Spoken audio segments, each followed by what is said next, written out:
Ֆուտբոլային կրքերը ոչ միայն չեն հանդարտվում, այլ երեկվա Հայաստան-Վրաստան խաղից հետո իրավիճակն ավելի է թեժանում։ Հիշեցնենք, որ երեկ Վազգեն Սարգսյանի անվան հանրապետական մարզադաշտում Հայաստանի ֆուտբոլի հավաքականը մրցում էր Վրաստանի ֆուտբոլի հավաքականի հետ։ Սեփական տանիքի տակ հայերը վրացիներին պարտվել են 0-3 հաշվով։ Արմնուր լրատվականի տեղեկությունների համաձայն ՖԱՖ անդամներին երեկվա իրավիճակն ավելի է բորբոքել ու վերջիններս պլանավորում են առաջիկայում ավելի ակտիվ գործողություններ սկսել Հայաստանի ֆուտբոլի ֆեդերացիայի նախագահ Արմեն Մելիքբեկյանի հրաժարականի հետ կապված։ Մեր տեղեկություններով ՖԱՖ անդամներին երեկ զայրացրել է նաև այն հանգամանքը, որ Մելիքբեկյանը դաշտում է եղել ու Նիկոլ Փաշինյանի կողքը կանգնելով ցույց է տվել, որ ունի վարչապետի աջակցությունը ու իրեն չի հետաքրքրում այն պահանջը, որն ամիսներ շարունակ երկրպագուները ներկայացնում են։ Դա է եղել պատճառը, որ առաջիկայում ավելի ակտիվ պայքար է սկսվելու։ Նշենք, որ հավաքականների խաղին հետևել են Հայաստանի Հանրապետության վարչապետ Նիկոլ Փաշինյանն ու Վրաստանի վարչապետ Իրակլի Կոբախիձեն։ Իդեպ իշխանության ողջ վերնախավը երեկ մարզադաշտում էր Երևանի քաղաքապետ Տիգրան Ավինյանը,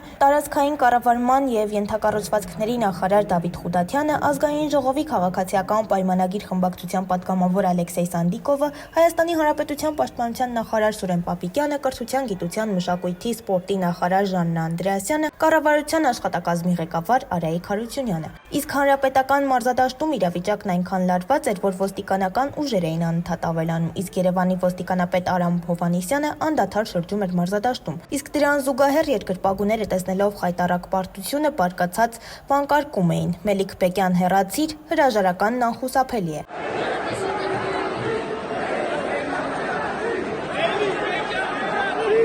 Ֆուտբոլի պատասխան հանդիպումը տեղի կունենա մարտի 23-ին Վրաստանում, որը ևս խոստանում է շատ թեժ լինել։